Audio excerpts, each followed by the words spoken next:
ruhlarning qanday yaralganini bilarmidingiz? Alloh taolo Odam alayhissalomni yaratib, uning belini qudrati bilan siladi va undan 2 hovuch oldi. Birini o'ng tarafdan, ikkinchisini esa chap tarafdan oldi. Har insonning zarrasini bir-biridan ayirdi. Odam alayhissalom ularga qaradi va ularning zarradek ekanini ko'rdi. Voqea surasining 8-9 oyatlarida shunday marhamat qilinadi.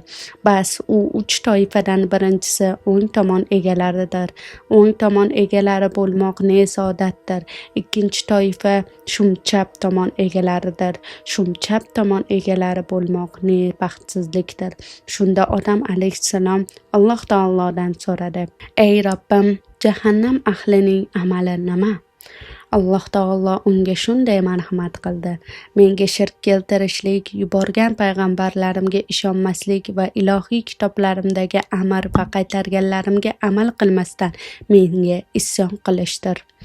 Shunda Odam alayhissalom Alloh taologa shunday duo qildi: "Ey Robbim, bularning o'zlariga guvoh qil, ular jahannam ahlining amalini qilmaydilar degan umiddaman."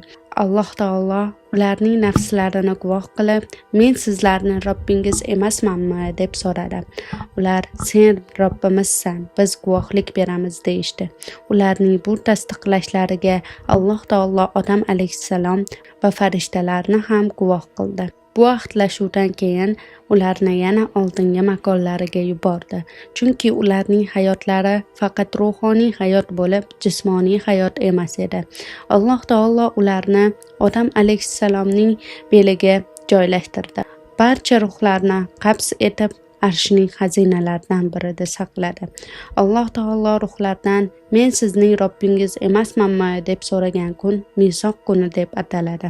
Misoq kunidan keyingi o'lim, ya'ni ruhni arshning xazinalariga yuborishi birinchi o'limdir va onani qornidagi hayot esa ikkinchi hayotdir. Ushbu ma'lumotlarning barchasi Imom G'azoliyning Qiyomat va oxirat kitobidan sizlar uchun taqdim etildi.